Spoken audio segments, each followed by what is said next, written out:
उसके जीवन में सारा दुख विपदा हर चीज को वो दूर कर देते हैं। लेकिन यहाँ तीन सूत्र का मतलब आदमी समझता नहीं है। तीन सूत्र का मतलब समझता दया मांगना, दया मांगने का, चर्चा करना तो हमारा पास आपके पास बैठता है तो चर्चा भी कर लेता है। नमन भी जहां तक होता है नमन भी आदमी कर ही लेता है। लेकिन दया का मतलब क्या होता है, चर्चा का मतलब क्या होता है और नमन का मतलब क्या होता है, ये कोई नहीं जानता है। हम कहते हैं नहीं, जब बार बार आपको बताया जाता है कि जिस प्रकार हमारे भोले बाबा जो हमारे गुरुदेव हैं उनका नाम क्या है, भोला। भोला का मतलब है कि जो कह दीजिए, जो बोल दीजिए, जो दे दीजिए, जहां बैठा दीजिए, उसी का नाम है भोला। तो जब हमारे गुरुदेव भोला है तो शिष्य को भी तो भोला ऐसा बनना चाहिए। अगर अभी यहाँ से उठ के जाइए और अगर टोला समाज में झगड़ा हो जाए तो देखिए तुरंत औकात दिखाना शुरू कर देंगे। चार तोला हाई कोर्ट तक नहीं छोड़ो, बोले भैया होता है कि नहीं होता है? तो फिर कहाँ होगा आपका गुरु का शिष्य, आप कहाँ बने? शिष्य का मतलब है कि अगर घर में भी अगर आस पास पड़ोस में अगर झगड़ा भी हो रहा है तो वहां पर अगर वोट पड़ने का भी अगर नौबत आ जाए तो वोट पढ़ करके भी झगड़ा को शांत करा दीजिए। वही है सबसे बड़ा दया और चर्चा और नमन करना। यहाँ तो है क्या, चर्चा सुन लिए, चर्चा कर लिए, चला हम घर अब शांति हो जाए। अरे शांति क्या है, तो मुख में राम राम बगल में छोड़ी तब कहे गुरुदेव नियत काहे ने बोली। यहाँ तो दिन रात यह सोच रहे हैं कि कैसे हमारा दिन दोगुना रात चौगुना हो, इसके फेर में लगे हुए हैं।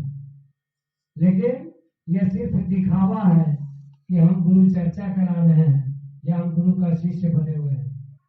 कहने का मतलब है दीदी कि साधु का मतलब होता है कि गेरुआ वस्त्र रंगा लिए, दाढ़ी बढ़ा लिए और चिमटा कमंडल ले लिए तो क्या हम साधु हो गए?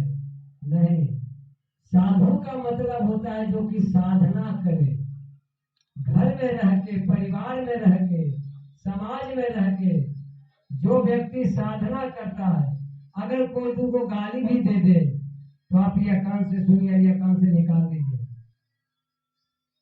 तभी आप असली गुरु का शिष्य कहलाइएगा।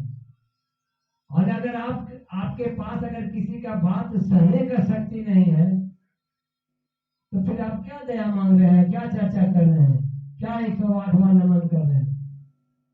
अगर कोई दो बात हमको बोल भी दे, अगर हम चुप हो जाए तो वही सबसे बड़ा चीज है। लेकिन यहाँ तो क्या है कि अभी चर्चा हो गया, आधा 2 घंटा के बाद की मालूम होला कि दफर का घर में झगड़ा हो गया, केकरा साथ हो तो साथे तो हो, बोलो कौन काम की चर्चा करेगा?